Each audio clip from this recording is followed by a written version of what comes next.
Hello you all, good morning. As always, I'm just sort of sorting out a little bit of the tech, making sure that you can see and hear me before I start plunging off into a repeat of 2 weeks ago, where I talked for half an hour completely on my own, unaware that nobody was watching and nobody was listening, which is pretty much the story of my life. But Helen is... What's that? YouTube and Facebook, amazing. Hello to everyone. It is 09:30 on a Wednesday morning, which means it's wild time. So for the next half an hour or so, I'll be answering all your questions about wildlife. Let's check that my... yes, I've got messages coming in. Amy Broughton, hello, shout out to you. Hello from Zach. Hi to Lukey, who will be 10 tomorrow. That's absolutely fantastic. Very, very nice to make your acquaintance. Good morning, Izzy and Ben. And to Max in Coventry, whose birthday it is today. Very, very nice to hear from you all. This is great. All of the tech is working. Sensational stuff. First thing I want to say is we have lots and lots of news from all the wildlife around our house that we've been following in the, what has it been, 12 weeks since I've been doing these live Q&As. So I'm going to start with the one that I think gave us the biggest bit of joy this week, which was the fact that our swans finally... their eggs hatched out and the little baby cygnets emerged. There are 6 of them. One of the eggs didn't actually hatch, but the other 6 have. And already they're bringing them up to the deck at the bottom of our garden, and you can see they are absolutely not worried at all about Logan being right up close to them, which is really, really good news. We kind of hope like in previous years they'll bring them actually up onto our lawn as they have done in the past, which is just fantastic. And it is absolutely remarkable how quickly they manage to leave that nest, having just hatched out from their eggs, and go out and start fending for themselves, feeding for themselves. That is because they are so-called precocial chicks, which refers to the fact that they are able to take care of themselves very, very quickly. And yeah, we may well, I've got my fingers crossed, that they will at some point glide behind us here this morning so that you all can get a first-hand look at them. Okay, so we've got lots more messages coming in. From Julie Gilbert, from Super Donut Gaming. What a sensational name that is. Let me just restart my chat because those messages are not reloading. That's annoying. But while I'm doing that, let me try and multitask and say hello to Edward from North Tyneside. A very happy 7th birthday to you. To Eva, Eden and Bethany Bryceland from Scotland. Massive hello to you all. Hello to Breeden School and especially Year 6 and Gorgeous George, your sensational tutor. Hello to Luke, to Charlie, to Max Wilding, to Poppy, age 10 in Ashford. Sammy Sausage, a very happy birthday to you. And to Alfie from First Attleborough Cubs, who turns 9 on Saturday and he is a huge snake fanatic. And he'd like to know what the smallest venomous snake in the world is. Well, I can tell you it is the Namakwa dwarf adder. We have been lucky enough to film them in the past in the deserts of Namibia. And fully grown, they're about that long, which, you know, doesn't look incredibly impressive. But when you're up close to them, they are a thing of beauty, a miracle in miniature. Hi Steve, what animal lives the longest? That could well be the quahog, a sort of North Atlantic clam, or if you're talking about vertebrates, then the Greenland shark, which lives to be at least 400, possibly considerably more. Hello to Lucas and Oscar in Cornwall, and to Billy and Elsie in Redruth. A happy birthday for Alfie, who is 9. Very, very... very happy birthday to you. And Will in Lim, age 12, asks, in capital letters, sorry for the capitals, but I need to know this and I need you to notice our question. Well, I noticed, Will in Lim, and the question is, why do Luzon bleeding heart doves have that bright red chest? Surely if they already look wounded, they are more vulnerable. Well, that is an amazing question, and there are lots and lots of animals that have bright, vibrant designs as part of their coloration, which make them appear to be more vulnerable. The classics would be things like peacocks with their giant, great big long tails. One possibility is that this is an advertisement. It's an advertisement to other animals, an advertisement to other birds to say, look at me. If I am this glorious, if I am this colourful, if predators can see me and think I'm weak, but I still survive, imagine how strong I must be. Essentially, it's kind of a bit like, flexing the old biceps for a bird. And that's very much true of one of the birds that we've been following here around our house in the swallows. So just like the swans, our swallows have had their eggs hatch, and we've been able to watch them. I've got a camera underneath the dock right alongside me and been able to watch the birds coming in and feeding those chicks. Now, I've never been very good at telling male and female swallows apart, but all of a sudden, watching this footage of them coming in, it's become incredibly evident, and it's down to the length of their tails. So you can see there that is the male carrying out a bit of poo. It's called a fecal sac. I know it looks a little bit disgusting, even more disgusting quite a lot of the time he eats it, but it's for very good reason. So what he's doing is he's cleaning out the nest and taking with him that poo. And if there could be any remaining source of protein in it, then, you know, why waste it? Might as well scoff it down. Now this next video from the same nest is a little bit longer, and I'm hoping that I can use it to show you how I've managed to discern the difference between the males and the females. So that's the girl there. Look at her tail streamers. They're comparatively short. It's still forked. The classic way that you can tell a swallow on the wing is from that long trailing forked tail. And she is spending an awful lot more time at the nest than the male, and quite often she'll do this. She'll settle down on top of those youngsters. We have 3 in there, which is about right for swallows, and she'll sit on top of them and keep them warm. This was either yesterday or the day before, and it was a little bit cold. There was a wind coming through, so she's sitting on top of them, keeping them warm, and just making sure that they're protected. The male is completely different, and amongst the males, the longer those tail streamers are, the more likely he is to find a mate. It's quite difficult to spot when they're on the wing or even when they're perched, but watching this camera over and over again, it has all of a sudden started to become quite evident to me. And in a second, I'm hoping that she will fly away and the male will come in, and I'll get to show you what I mean. So one of those things is this is a classic bit of sexual selection. A male having a longer tail is saying, I'm very, very fit. I am able to drag around behind me. Here he comes. So that's the male. Look how much longer his tail is than the female. The longer that tail is, the more likely he is to be able to find a girlfriend, and the less likely he is to do any of the work in building the nest and in helping out the youngsters. Absolutely classic. What else have we got?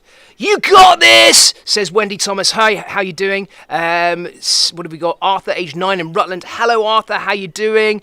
Isabel, have you ever seen a giraffe? So many times. Of course I have. We have David Roberts asking, how can you encourage birds to use your bird box? It's all about placing it in the right place. So I'd suggest going to the BTO or the RSPB or the Wildlife Trust websites. They've got loads of information about how to best place your bird boxes in your garden. Eva in the Isle of Man, aged 11, asks, why are some female lions growing manes? So I know that in captivity this is a thing, because quite often female lions will be given certain hormones to make sure that they don't get pregnant if there are too many cubs around, and that can result in them growing manes. I'm not entirely sure about in the wild. I've not heard anything about that. I'll have a little look. Toby, 10 and 8, it was their birthday last week and this week. Happy birthday to you both.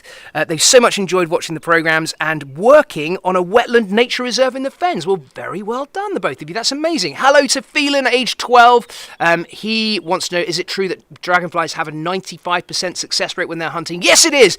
Absolutely 100%. Well, no, 95%. You know what I mean. Lucas Ansell from Dundee, age 6, says, how do we know sharks existed millions of years ago, but they had no bones for fossils?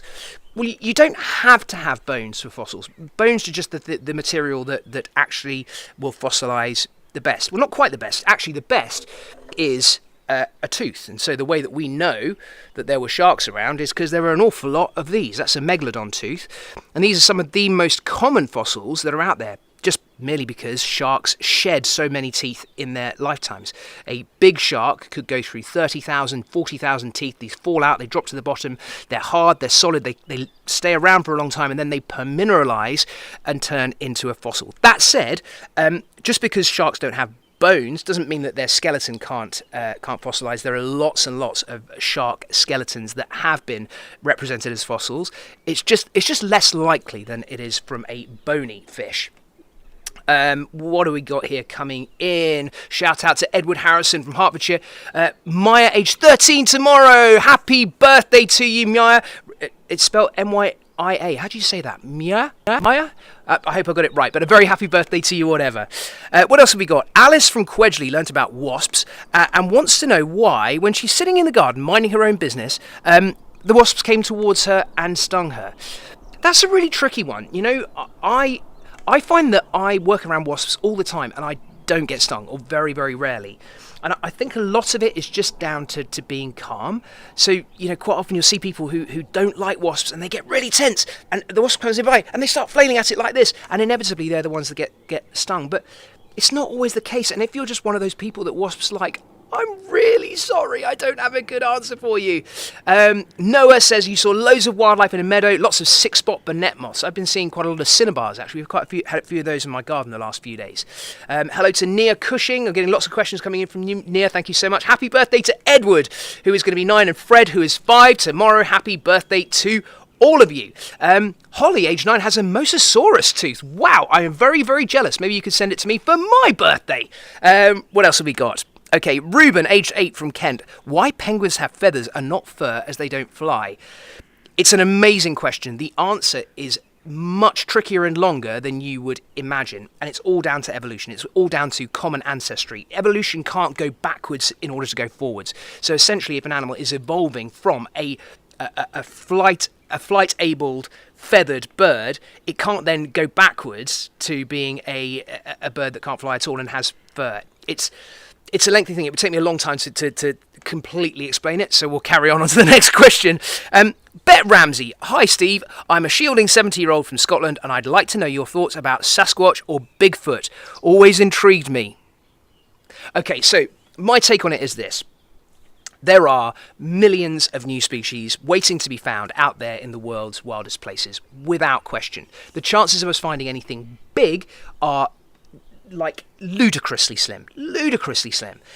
And if they do, it's going to be somewhere that we just never, ever, ever go, unless it's found out that they through genetics, that something is subtly different that we already knew was around. The chances of us finding something human-sized in the Himalayas or in the mountains of North America, yeah, I think I'll move on to my next question. Evan would like to know if any other animal species has different coloured eyes like humans do. Absolutely. Check out a whole bunch of wolf photos and you'll see everything from ice blue through to brown and even amber. Okay, Will Forbes. Love the swallow, Steve. How is the coronavirus pandemic affecting conservation and how can people get involved? So there's lots of different layers to that question. I think there is no doubt that the rest that the natural world has been given during lockdowns has been positive. But the fact that there have not been scientists, conservationists, naturalists out doing their work has to be a negative thing. So I just hope that now people will have gained more of an appreciation for the natural world and they want to do something about going out and protecting it. And who knows, Will, you could be one of those people. Right, I've got a photo now. This one comes in from Morven, who was walking in Caithness and found this adder skin. Let's have a little look. Okay, it's too far away for me to tell if it is an adder skin. Obviously, it's definitely a snake skin. But Morven says, how do they manage to shed their skin? As this one looks like it must have crawled out the head.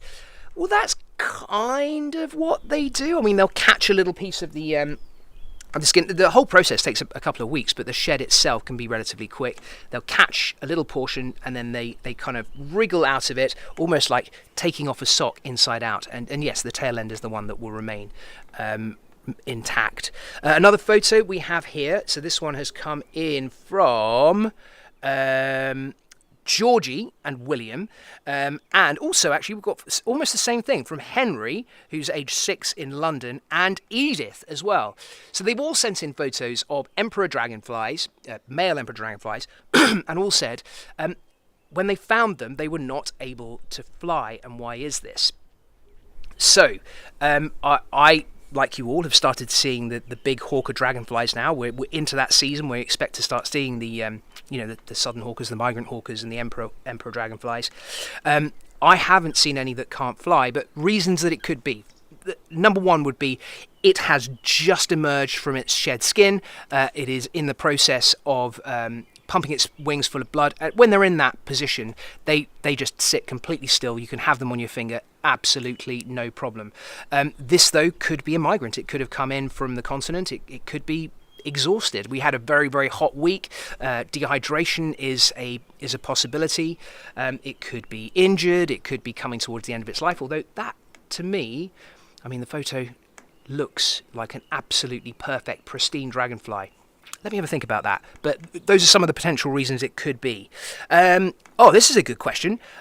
Lyle Unison, great name. Can blue whale songs be heard from shore, and can they scream?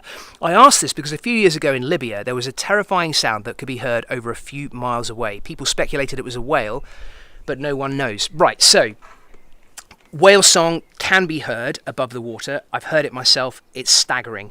On an expedition in Alaska, myself and my whole crew, we sat out on the deck by a lighthouse and listened to humpback whale song through the night. It was one of the most beautiful things I've ever experienced, and we could have been under the water. The sound was so clear. It was utterly incredible. Blue whale sound is way, way low. It's down in the infrasounds. Likelihood of you being able to hear it, slim to none. And likelihood of them making a really high-pitched screaming sound, again, very, very unusual. There are, though, lots and lots of marine creatures that can make a screaming sound that can carry over long distances, particularly the seals. Although, where are you? You're in the Mediterranean. I mean, it's another one I'm going to have to think about. This is a good Q&A today, because there's lots of things coming in that I'm not 100% sure about. And on that note, I'm going to have a little bit of a quiz for you all. Let's see if anyone out there can be clever enough to identify this skull. So I'm going to hold it upside down first and hold it into the camera so you can get a look at those unusual teeth. So the teeth are classed as being peg-shaped. I'm not sure if you can see them. When I hold the skull upside down like this, they almost look like little drawings of houses. And that is the top of the skull there. So this is an animal that we have filmed on Deadly 60. And do you know what? I'm not going to tell you any more about it yet. I'm going to see if there's any answers come in. See if there's anyone out there that knows enough about their natural history to figure out what this skull is, just pure and simple, by looking at those amazing peg-shaped teeth. Let me get my chat up, just so if anyone answers super quick, it will pop in. Is it a bird? The Barker family ask. Well, it's got teeth. Richard Hodges says meerkat. But by the way, the fact that it's a bird means no. It's got teeth, so it's not a bird. Matthew Grandy, a parrot? No, absolutely not. Liz Carter, did you go to Taiji this year? Not this year. No, obviously I've not left the UK at all this year, but I have made a film on Taiji, which you can see on my YouTube channel. It is available on YouTube, and one of the most emotional experiences that I've had in my life. Right, okay, so my chat is not renewing. I'll have to shut it down again. Seriously! Honestly, they don't have to go through this on Springwatch, do they? They don't have to redo their own chat while they're in the middle of a live broadcast. Seriously. I need like a production team doing all this stuff for me, really, don't I? I tell you what, I'm going to have a little sip of coffee while I'm doing that, because, I need the caffeine right now. Okay, have we got anyone with a good guess about what my skull might be? Still waiting for that to pop up. Okay. No, nothing yet. Okay, so let us move on then. Right, Craig Henderson, 9, is watching me from Ayrshire, and he has one question. Are you missing Aldo Cain? He loves your adventures together. Missing Aldo Cain? What, that big, hairy Scottishman? No, of course I'm not missing him. With his whacking great big beard. Yeah, I am. I love him dearly, really. Yeah, and hopefully, I mean, we should be away on expedition together right now, but for obvious reasons, that has been put on hold, and we're very much hoping that we'll get a chance to go later this year. If not this year, then next year, because those expeditions have been utterly remarkable, and some of the coolest things I've ever had the opportunity to do. I'm still not getting any response from my chat. My real hope is that my wife Helen is watching this inside and can see if there's any responses and run out with them. Not asking much, considering that she's also looking after 3 babies. Yeah, I might actually be in trouble for even asking that. Maybe I should just move on. Okay, so next up, from First Farnborough Cubs and Beavers in Orpington, George 8 and Henry 6 would like to know if any animals get stung by stinging nettles. Okay, well that's a super question. So the action of the urticating hairs on a stinging nettle stinging. Thanks very much, Hells. Is it's okay. It's popped back up again. Is something which is purely manual. It's purely caused by brushing against those stinging nettles. It will happen to anything. It just depends whether they've got enough hairs, guard hairs, covering them to protect them, or whether it actually will penetrate through. So it would need to be an animal with very, very thin hair, or even with no hair at all. A Mexican hairless dog would almost certainly get stung by a stinging nettle. George and Amelia say the skull is a deer. No, it's not. Felix Cowan says it's a skunk, and Mel Booth says it's an antelope.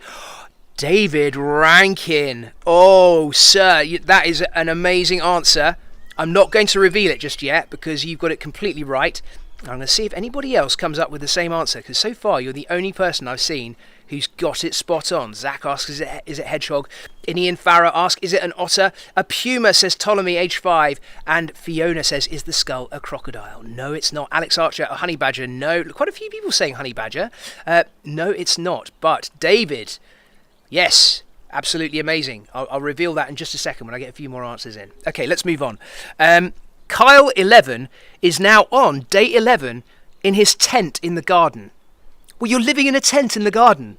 Wow, you must really not get on with your parents. Amazing, keep it up, that's brilliant. He'd like to know, how do platypus and echidnas lay their eggs? Okay, that's a super question. Right, so the platypus and the 4 species of echidna are in the group known as the monotremes. Monotremes meaning single hole, single vent. They have one vent or cloaca, kind of like birds, to get the loo and to breed. And they also lay eggs. Not very many, 1, 2 or 3 eggs. And most of the time, the first period of time, those eggs will be retained inside the female before she actually lays them, as a bird would do. After that, they'll be in a nest. They'll be somewhere that is in a burrow, very difficult for other animals to get into, and they will be protected by the female for about 10 days before they hatch out. Michael, age 7, from Devon, would like to know why kangaroos evolved to hop and not walk. Okay, so the marsupials that hop have an incredible ability to retain energy in very springy tendons in their lower legs. So they bounce up, and when they come back down again, as the tendon is compressed, it generates more energy, which is released again as they hop off. It is an amazingly effective way of moving at speed. It uses less energy than an animal would do that is running or trotting at that speed, but there is a trade-off. The trade-off being that moving around slowly is awkward. You see a kangaroo trying to move over a couple of meters, and it's difficult. It struggles. It looks clumsy, but once it gets moving, it has amazing energy efficiency. So, like so many things in the natural world, it's a trade-off. And actually, the question is kind of more not why does a kangaroo hop, but why does everything else not hop? And it's just down to that those more finely tuned motor skills over shorter distances that you get with a walking type of gait. Bozidar from Croatia. We had issues with wasps in our attic. They built a huge nest. We got rid of it in the winter, but when we were taking it down, there weren't any wasps. Why is that? Where did the wasps go? They all died. Come to the end of the season, all of the workers, and this is the same with big bee colonies as well, the workers will just die. The queen is the one that's going to survive to set up the next colony the following year. Okay, we've got another photo. Hi Steve, my daughters Chloe, aged 10, and Natasha, 7, found this spider, and they want to know, is it a false widow? It's about the size of my adult male thumb. Really? Okay. Listen, if it is that looks like a false widow to me, but they're nothing like the size of they're certainly nothing like the size of my thumb anyway. God, crumbs, my thumb's the size of most tarantulas. A false widow is much, much smaller than that, but it certainly looks like Steatoda nobilis, the false widow, to me. My wife, Helen, has come to my aid. She's come in with some... Are these the positive answers? I don't know what the answer is. Oh.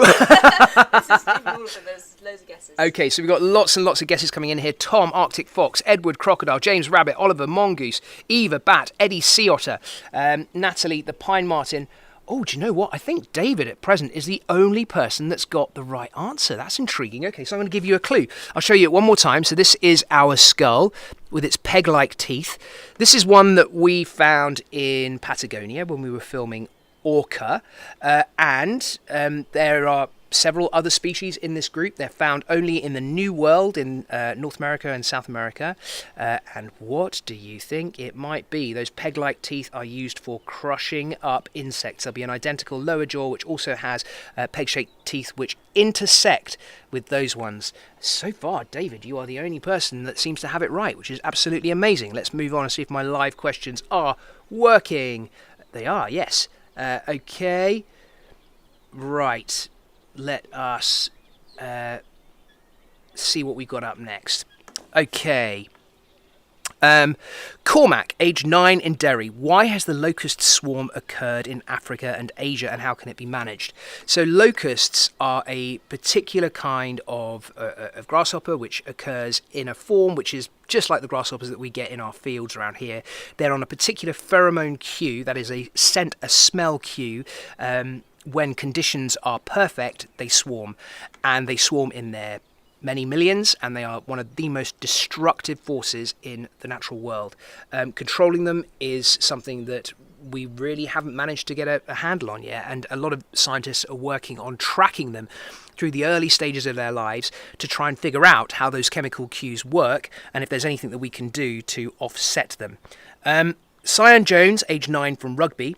Why do immortal jellyfish live forever from regeneration, and why can't any other creature do that? Okay, so to anyone that doesn't know this story, the immortal jellyfish goes through the same life cycle as any other jellyfish. It lives as a floating plankton. It has a free-flowing medusa stage, and it goes through all of these stages of its life to reach an adult form.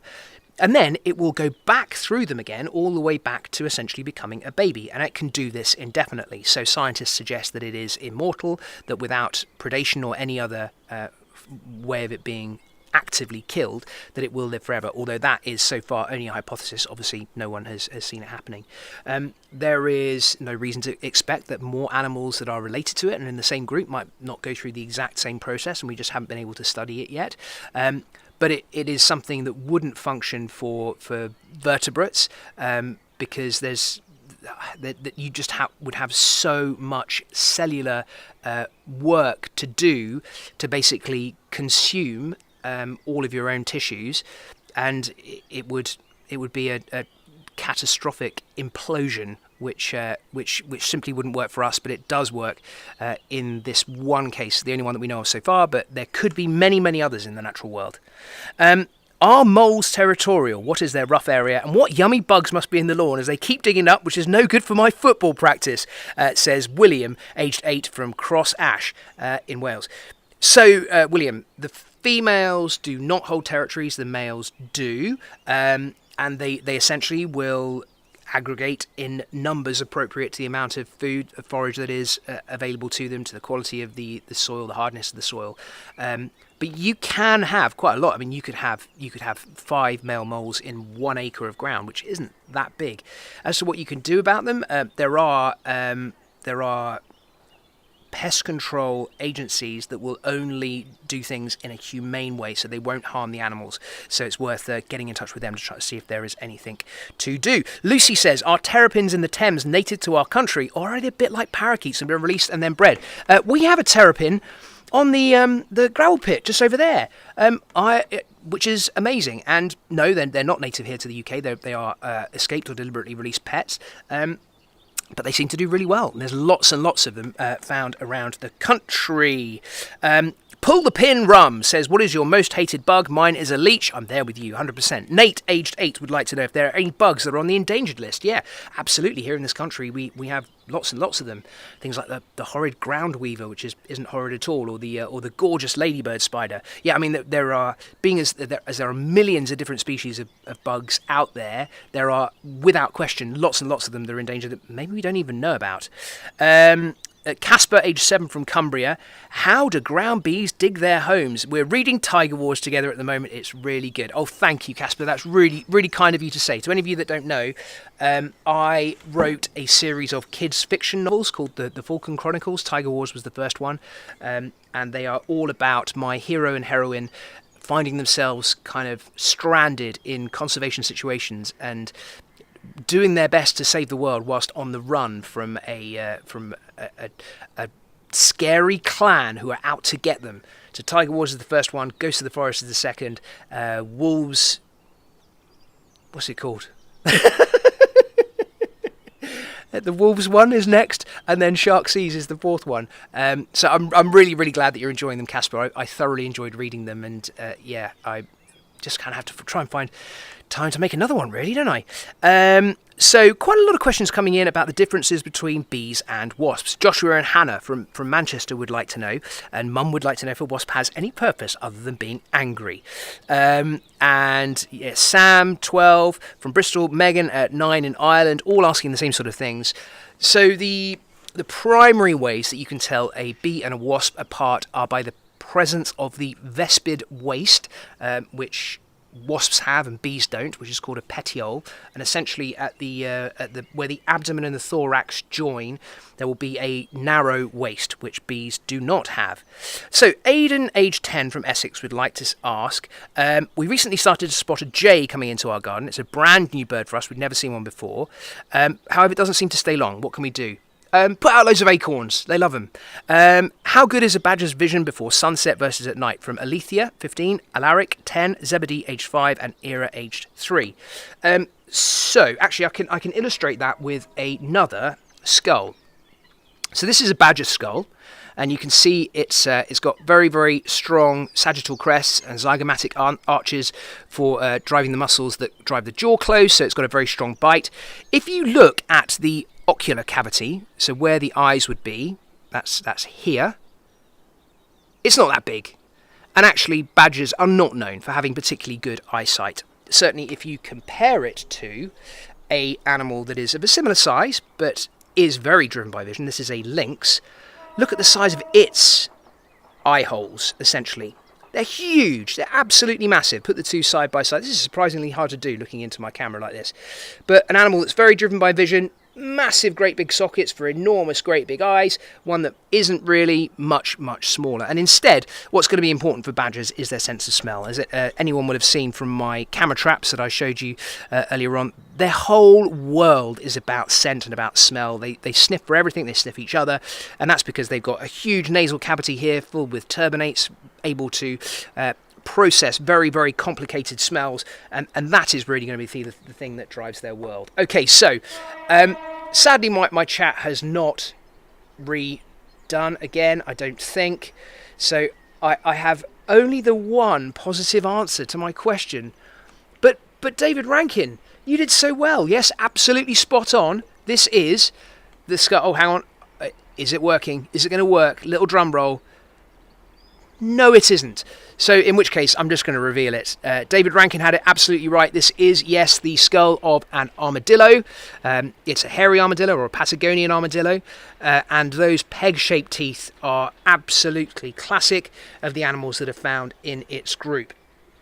Okay, so we've ticked past 10 o'clock already. I know that some of you will be needing to get off to other homeschooling and things. So have I got any more birthdays that I've missed? Not that I can see. So thank you all so much for joining me today. We've had... Hasn't the water been clear? I haven't seen a single person go past the entire time we've been here. It's absolutely amazing. Not even a swimmer. Thank you all very, very much for joining me. Make sure that if you're watching this on Facebook or on Periscope, please do go onto my YouTube channel. You know, I set it up to try and bring in lots and lots of content for you all whilst we're in lockdown. There is stuff there from the Deadly programmes. Thank you very much for everyone at BBC Earth for sorting that out for me. There is stuff there from my early programmes like Swimming with Monsters and Expedition Alaska, even going back to my days when I was Adventurer in Residence and National Geographic, and I look about 10 years old in some of those programmes. There's even one where I split my head open by diving into a pool in the middle of the desert, which turned out to be about that deep. Not my finest hour. So go to the YouTube channel, click subscribe and the bell icon, and every time I upload a new video, I've got several hundred there already, it will let you know about it. And thank you all very much for all your questions and for tuning in, and all the very best from me, Stevie B.